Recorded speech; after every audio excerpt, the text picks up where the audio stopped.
Baik, bismillahirrahmanirrahim. Assalamualaikum warahmatullahi wabarakatuh.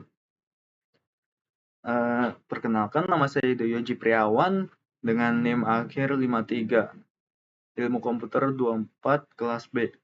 Pada kesempatan ini saya ingin menjelaskan source code yang telah saya buat, yakni dari tugas 2 DRP membuat grafik dari dataset Kaggle yang sudah saya copy. Sebelumnya saya jelaskan terlebih dahulu dataset yang saya gunakan yakni employee salary dataset, yakni dataset dari berbagai employee serta keterangan gaji yang mereka peroleh.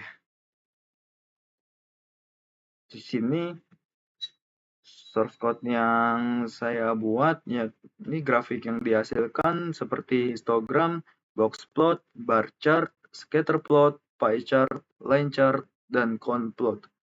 Semua grafik disimpan ke folder graph dengan format PNG.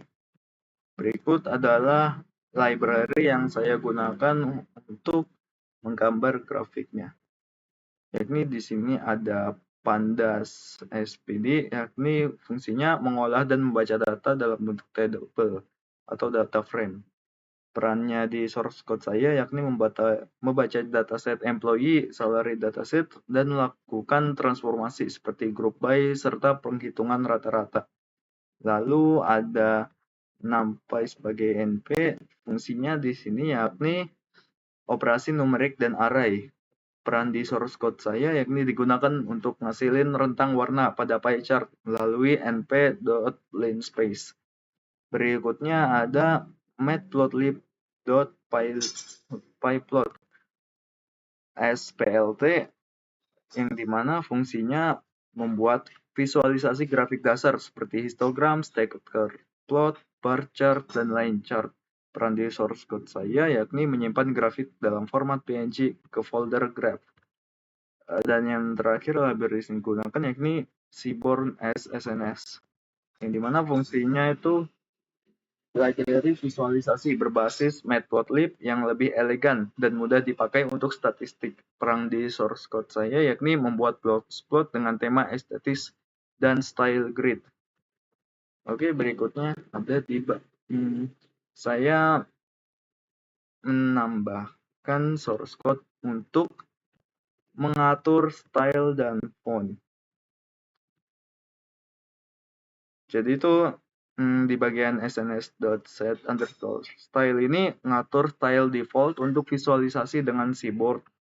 Saya gunakan white grid, yang dimana grafik akan menggunakan background putih dan garis grid tipis. Style ini cocok untuk grafik statis karena memudahkan untuk baca nilai. Lalu ada plt.rc params, yang ini mengatur ukuran default seluruh grafik menjadi lebar sepanjang 12 inci dan tinggi sepanjang 6 inci. Semua grafik ini dibuat setelah ini akan mengikuti ukuran tersebut tanpa perlu nulis fixate tiap kali. Lalu ada plt.rc param font size, ini mengatur ukuran font di seluruh grafik, termasuk judul, label, sumbu, tick table, legend, dan teks lainnya. Lalu saya juga nambahin code untuk membuat folder output, yang dimana graph_dir ini fungsinya menyimpan nama folder output ke variabel graph_dir. Lalu ada os.makeDirs, di mana fungsinya membuat folder bernama graph jika belum ada. Exist_OK sama dengan true, artinya jika folder sudah ada maka tidak error, dan jika belum ada maka folder baru dibuat. Ini mastiin program tidak mengalami error saat menyimpan file PNG. Lalu ada code untuk membaca dataset, di mana di bagian file name itu fungsinya untuk nampilin nama file yang dataset yang ingin dibaca. Lalu ada if not ospath.exist, fungsinya ngecek apakah file CSV benar-benar ada di folder kerja. Lalu sys.exit, jika file tidak digunakan, cetak %error. Program langsung berhenti agar tidak terjadi error lanjutan. Exit menandakan program berhenti ketika error. Lalu ada df equals pd.read csv, yakni fungsinya membaca file CSV menggunakan pandas. Hasilnya disimpan dalam data frame bernama df. Data frame ini jadi dasar untuk semua grafik berikutnya. Berikutnya saya akan jelaskan satu persatu code yang untuk menggenerate grafiknya. Yang pertama ada histogram, fungsinya untuk mendistribusi gaji bulanan. Di outputnya yakni gambar histogram salary.png, fungsinya yakni nunjukin penyebaran gaji bulanan atau monthly salary. Cara kerjanya yakni pertama mengambil kolom monthly_salary, lalu membuat histogram dengan 20 bins, dan terakhir menunjukin berapa banyak karyawan yang berada pada rentang gaji tertentu. Yang kedua yakni ada box plot untuk nampilin gaji per departemen. Outputnya tuh berupa box plot salary by department.png.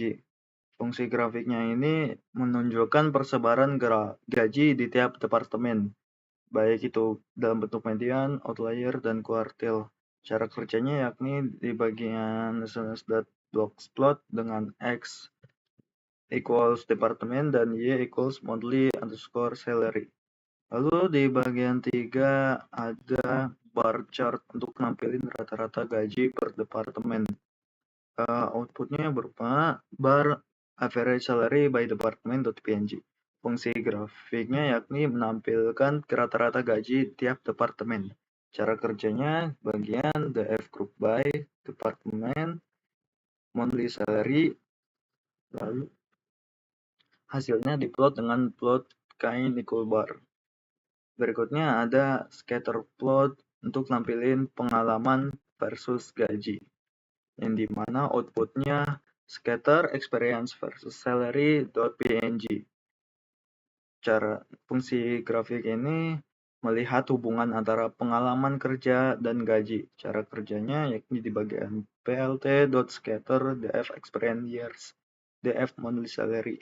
Digunakan untuk melihat apakah semakin lama pengalaman, maka semakin tinggi gajinya. Berikut ada pie chart yang nampilin distribusi karyawan per departemen dengan output pie distribution by department.png. Fungsi grafik ini nunjukin persentase jumlah karyawan per departemen.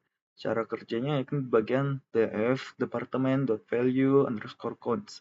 Dipetakan ke pie chart dengan warna plt.cm.set3. Lalu berikutnya ada bar chart untuk nampilin rata-rata gaji per pendidikan dengan outputnya bar average salary by education.png. Fungsi grafiknya ini rata-rata gaji berdasarkan tingkat pendidikan. Cara kerjanya yakni def.group by education level only_salary.min, yang dimana hasilnya menggunakan bar horizontal kain sama dengan bar H. Lalu yang terakhir ada count plot untuk nampilin jumlah karyawan per kota dengan outputnya count employees by city.png. Cara fungsi grafiknya ini untuk nampilin jumlah karyawan berdasarkan kota. Cara kerjanya di bagian city.value counts or kind equals bar. Lalu di bagian akhir ini ada coding saya dibuat untuk nampilin daftar file grafik di folder graph dan menampilkan ukuran setiap file serta mengonfirmasi bahwa semua grafik telah dibuat. Kita berlama-lama lagi, saya akan run kode ini.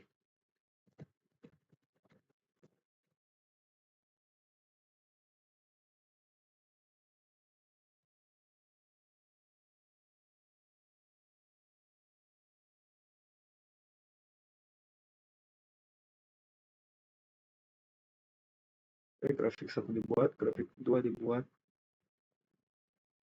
grafik 3 dibuat, grafik 4 dibuat, grafik 5 dibuat, grafik 6 dibuat, grafik 7 dibuat. Nah, semua grafik ini disimpan ke folder graph. Dan bisa kalian lihat sendiri. Gambarnya tergenerate dengan rapi ya. Semuanya sesuai dengan perintah. Baik, mungkin itu saja demonstrasi generate graph pada kali ini. Kurang lebihnya mohon maaf. Wassalamualaikum warahmatullahi wabarakatuh.